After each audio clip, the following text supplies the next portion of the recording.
Philosophy, as it is taught, is a lie. Universities feed you the same polished names: Plato, Aristotle, Descartes, Kant. They call them the fathers of reason, the foundations of thought. But this version of philosophy is a curated museum, stripped of its most dangerous artifacts. What you are never told is that philosophy has always had two faces: the one shown to the public, clean and respectable, safe enough to be taught in classrooms, and the other, the face that hides in shadows, the one that whispers truths too dangerous for society to hear. These are the secret orders of philosophy, the hidden thinkers who shape the world from the underground, manipulating kings, directing revolutions, dismantling illusions, and leaving behind ideas so radioactive they had to be buried. The first truth to confront is this: philosophy has never been neutral. It has always been a weapon. Plato was not just writing dialogues, he was sketching the blueprint for a city controlled by philosopher kings. Machiavelli was not just reflecting on politics, he was handing rulers a manual for manipulation, one that could never be openly admitted. Marx was not just analyzing history, he was declaring war on it. Nietzsche was not just criticizing morality, he was lighting dynamite beneath its altar. And beyond these names, there are dozens more you will never hear about in polite conversation, because their ideas were too sharp to leave in the hands of the crowd. Why keep them hidden? Because dangerous philosophy does not inspire contemplation, it inspires action. To tell people that morality is a weapon, that religion is an invention, that truth is a mask, that freedom requires cruelty, these are not lessons for the herd. They are tools for those who dare to wield them. Exposing such tools too widely threatens the very structures that keep societies from collapsing. And so, every culture has its underground philosophers, its secret orders of thought. Some were burned, some were exiled, some were rewritten into safer versions of themselves. But all left fingerprints on the world you inhabit today. Consider the Stoics. You are taught they preached calm, self-control, detachment. But beneath the surface, Stoicism was a philosophy of power. The Roman emperors who embraced it, Marcus Aurelius above all, used it as a shield against weakness, a method of cold thinking that allowed them to rule without breaking. What is presented today as mindfulness therapy was once an imperial discipline for commanding empires. The herd receives the diluted version. The rulers kept the steel. Or consider the Gnostics, whose writings were hunted and destroyed by the early church. They whispered that the God of this world was not a savior, but a jailer. That creation itself was a prison, and that only secret knowledge could break the chains. To the church, this was heresy, dangerous enough to exterminate. To those who held the texts, it was liberation from the greatest illusion, that obedience would save them. Even now, fragments of these forbidden ideas survive, and they continue to infect culture with suspicion, rebellion, and the refusal to bow. But the greatest secret of philosophy is not a single doctrine. It is the recognition that truth itself is a weapon that must be hidden or disguised. That is why so many philosophers wrote in riddles, in parables, in masks. Nietzsche disguised his insights in aphorisms, lightning bolts of thought too fast for censors to cage. Machiavelli wrote in double meanings, so his words could be dismissed as irony while delivering daggers to those who could read. Even Plato concealed his most radical ideas in allegories, protecting them from the eyes of those not ready to see. Philosophy has always been esoteric. The outer teaching is for the herd. The inner teaching is for the few. You might think this is paranoia, but look at the world around you. Do you really believe that the ideas which govern empires are the same ideas they teach children in schools? Do you really think the leaders of nations are guided by the same morality preached from pulpits? Do you believe billionaires follow the same principles sold in self-help books? Of course not. The masses are given a morality of obedience. The elites are given philosophies of power. The division has always been there, philosophy for the crowd and philosophy for the hidden order. This is the truth no professor will ever tell you. You live inside the consequences of ideas most people were never allowed to read. Whole civilizations have been redirected by philosophies buried in secret manuscripts, whispered in clandestine gatherings, carried by exiles and heretics. The Reformation, the Enlightenment, the French Revolution, even the machinery of modern propaganda, all are born from dangerous ideas that had to be smuggled past the guardians of acceptable thought. And here is the terrifying part. You are still being shielded from them. The canon of philosophy is not a record of the greatest thinkers. It is a sanitized selection, curated to keep you harmless. Where are the anarchists, the nihilists, the heretics, the occult philosophers, the radical skeptics? Where are the thinkers who declared not only that God is dead, but that truth itself is a weapon of war? They exist. They wrote. They shaped history. And you were never meant to hear them. But if you are here, if you are listening to this, then you are already part of the few who dare. The question is, will you keep swallowing the diluted version, or will you dive into the abyss where the hidden orders of philosophy wait? Comment below. Do you believe truth should be for everyone, or only for the few strong enough to wield it? Subscribe if you want to keep peeling back the masks of history. Share this with someone who believes philosophy is harmless, and watch how quickly they resist the idea that thought itself can be lethal. Because this is only the beginning. In the next chapter, we will descend deeper into the labyrinth, into the hidden networks of thinkers who shaped revolutions from the shadows, the secret orders that whispered to kings and rebels alike, the manuscripts that nearly burned but survived to haunt the world. Philosophy wears masks. The question is, are you ready to remove them? To understand the secret orders of philosophy, you must abandon the illusion that history is written in public. The books in your schools, the speeches in your parliaments, the sermons in your churches, they are the surface. The real story runs underground, in the manuscripts burned, the whispers forbidden, the networks that could not be admitted. Think first of the Gnostics, those early heretics who looked at the Christian God and dared to say, "He is not a savior, but a jailer." To them, creation itself was a prison built by a lesser God, a tyrant, and the true divine spark was trapped within the human soul. The church branded them as enemies, hunted their writings, and erased their names. And yet fragments survived, buried in the desert, hidden in jars, discovered centuries later in Nag Hammadi. Their influence still haunts philosophy today. The suspicion that the world you inhabit is not designed for your freedom, but for your enslavement. Gnosticism was not just a theology. It was a refusal to worship power disguised as divinity. Then there were the Rosicrucians, a secret brotherhood that emerged in 17th century Europe. They wrapped themselves in symbols of alchemy and mysticism, but beneath the ritual lay a philosophy of transformation, intellectual, political, spiritual. They whispered of hidden knowledge, of a reformation of the entire world order.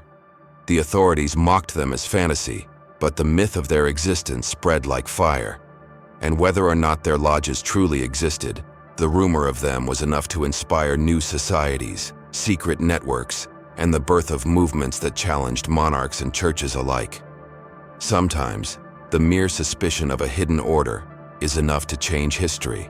Consider also the Enlightenment salons, those clandestine gatherings where forbidden texts were read aloud in candlelit rooms. Voltaire mocking kings, Diderot undermining the church, Rousseau whispering about freedom. These ideas could not be shouted in the streets without punishment. They had to be nurtured underground, in networks of secret printing presses, in books smuggled across borders, in letters encrypted to avoid censors. And from these hidden circles erupted the French Revolution, an earthquake that reshaped the world. Public history remembers the storming of the Bastille. Hidden history remembers the whispered conversations in secret rooms where philosophy sharpened its knives. Even more radical were the Hermeticists and alchemists, dismissed as magicians, yet hiding philosophical weapons beneath their strange language. Their allegories of transmuting lead into gold were metaphors for transmuting man into something greater, dissolving the chains of obedience, rejecting the moral categories imposed by church and state. To the authorities, they were cranks and lunatics. To those who could read their symbols, they were rebels, encoding forbidden knowledge in the only language safe from censors. The nihilists and anarchists of the 19th century carried this hidden tradition into a new form. They wrote manifestos declaring that morality was a lie, that God was dead, that rulers were parasites. They were hunted, imprisoned, executed, but their words spread in pamphlets in secret presses in whispers among workers and students. Governments feared them not because they were many, but because their philosophy was explosive. A single idea, planted in the right mind, could topple a regime. And then there are the philosophers you are never told to read. La Mettrie, who wrote that humans are nothing more than machines of flesh, stripping away the illusion of soul and divine purpose. Sade, who declared that nature itself was cruel, and that morality was nothing but chains forged to deny desire. Sioran, who whispered that life itself was the great disease, and that all meaning was a mask over despair. These are thinkers buried under stigma, their names spat as curses, their works censored or ignored. Yet their ideas seeped into literature, politics, psychology, reshaping the very ground of modern thought. Notice the pattern. Philosophy that comforts is displayed publicly. Philosophy that threatens is hidden, demonized, buried. The Stoics are remembered as serene sages, but their discipline of the will was once a weapon of emperors. Machiavelli is taught as a cynic, but his book was once considered so dangerous it was banned, his name cursed as synonymous with the devil. Nietzsche is quoted for his poetry, but his dynamite was considered so corrosive that his works were misrepresented for decades to neutralize them. Every dangerous idea is either buried or declawed, but the hidden orders preserve them in their full sharpness, and they still exist. Do not think secret philosophy ended with the past. Today, too, there are circles, networks, communities where forbidden ideas are studied, tested, refined. They may not call themselves orders, they may not wear robes or use secret symbols, but they operate in the same way, underground, away from the eyes of the herd, because the herd cannot bear truths that strip away its illusions. The names may change, but the tradition is the same. You must also recognize the paradox. Every hidden order of philosophy walks a dangerous line. Hide too well, and the idea dies in silence. Reveal too much, and the authorities destroy you. That is why so many wrote in riddles, why so many used allegory, why so many spoke in masks. The secret is never meant for everyone. It is meant for those strong enough to bear it. The herd is fed morality. The few are fed philosophy. And that division has shaped the world more than armies ever could. So when you look at revolutions, at empires, at religions, do not be fooled by the public story. Ask instead, what forbidden philosophy was smuggled in the shadows to make this possible? What hidden order whispered in the ear of a leader, placed a book in the hands of a rebel, nurtured an idea until it was ready to erupt? That is the real history, the one you are not taught. And now the question turns to you. Will you accept the curated museum of safe philosophy, or will you descend into the catacombs where the hidden orders keep their fires alive? Comment below. Do you believe all dangerous ideas should be made public? Or do you think some truths are too sharp for the herd to handle? Subscribe if you want to keep opening doors that were meant to stay closed. Share this with someone who believes revolutions come from the people, and let them see instead how revolutions are born from secret ideas, whispered in forbidden rooms. Because the world you know is the shadow of philosophies you were never meant to hear, and their echoes are not done with you yet. You have seen the shadows, the Gnostics whispering that the world is a prison, the Rosicrucians weaving symbols of transformation, the Enlightenment salons smuggling dynamite in books, the heretics and radicals hiding truths beneath masks. You have seen how philosophy's most dangerous fire has always burned underground, protected by secrecy, disguised in allegory, preserved in manuscripts, buried or burned. But here is the final revelation, the most dangerous of all. The secret order of philosophy is not a brotherhood in robes, not a hidden temple, not a lodge sealed with symbols. The secret order is the individual who dares to think without permission. You. This is the truth every hidden order has understood. The rituals, the codes, the secrecy, all of it was scaffolding. What mattered was not the society. What mattered was the courage of a handful of individuals willing to think thoughts so dangerous they could not be spoken aloud. Ideas that topple empires do not come from crowds. They come from solitary minds who refuse to obey the limits of what is allowed. The greatest danger to any society is not an army. It is a thinker who refuses the leash. That is why every culture fears the philosopher in his truest form. Not the professor, not the sage on a pedestal, but the one who sees through illusions and speaks truths that corrode obedience.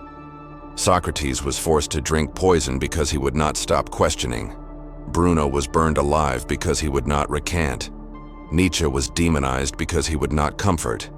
These were not members of safe institutions. They were solitary flames. That is the true secret order, one mind at a time. And here is the terrifying consequence. Once you realize this, there are no more excuses. You can no longer say, philosophy is for specialists. You can no longer say, the hidden orders are elsewhere. The hidden order is here, in the act of daring to think without a master. If you pick up this fire, you are already one of them. But do not mistake this for romance. To belong to this order is to live in danger. Because once you think without permission, you will be hated. The herd does not forgive exposure. They will call you arrogant, blasphemous, dangerous, mad. They will accuse you of undermining morality, of corrupting youth, of poisoning society. They will exile you, ridicule you, bury your name.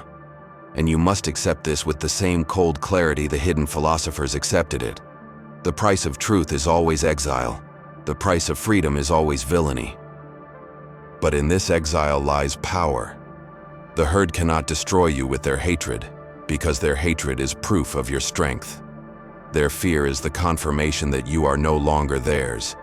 To belong to the secret order is to carry truths too sharp for the crowd, to endure isolation, to face the abyss without consolations. And yet, it is also to wield fire. Because only those who think without permission can create new values, tear down old idols, and write truths that outlive the civilizations that condemned them. Think about it. Every revolution in thought began with a solitary thinker facing the abyss. Descartes in his chamber, doubting everything. Spinoza grinding lenses, exiled from his community. Nietzsche, wandering mountains alone with his madness. These were the secret orders, not because they had symbols, but because they carried truths too dangerous to share with everyone. They knew that philosophy is not for all. It is for the few who will not flinch when illusions die. And now the burden passes to you. What will you do with it? Will you close this window, return to the comfort of safe philosophy, the curated museum of thinkers declawed and domesticated? Or will you accept the initiation, silent and solitary, into the order that has no name, no temple, no members but those who dare? Do not misunderstand me. This is not a call to reckless rebellion. It is a call to clarity, to stop living in the lies of tomorrow, in the morality of obedience, in the illusions sold by priests, politicians, and merchants, to begin thinking without waiting for permission, to take up truths even if they burn your hands, to embrace solitude even if it isolates you, to recognize that to think freely is already to walk in exile, and to accept that exile as the only true initiation. This is why so much of philosophy was written in riddles, because dangerous truths cannot be handed to the herd. They can only be recognized by those willing to bleed for them. If you understand this, if you feel the weight of these words, you are already part of the order. If you do not, then these are only noises, and you remain outside. The gate is not guarded by priests. It is guarded by fear. Step through it, and you are initiated. Stay back, and you remain safe, but chained. So what will it be? Comment below. Do you believe you could bear truths too dangerous to share, or do you think some illusions are necessary to survive? Subscribe if you are ready to walk deeper into the shadows where the real history of thought unfolds. Share this with someone who believes philosophy is harmless and watch how they resist the idea that thought itself is lethal. Because philosophy has always had two faces, the safe mask for the herd and the hidden fire for the few. The safe face builds museums, the hidden fire builds revolutions, the safe mask comforts, the hidden fire destroys. The orders of philosophy are not gone. They were never societies. They were never temples. They were never bound by symbols. They are the scattered few who dare to think without permission. They are you, if you choose it. The herd will never thank you. The crowd will never understand you. But history belongs to the hidden flames, not the obedient shadows. This is your initiation. Welcome to the order that was never meant to be spoken.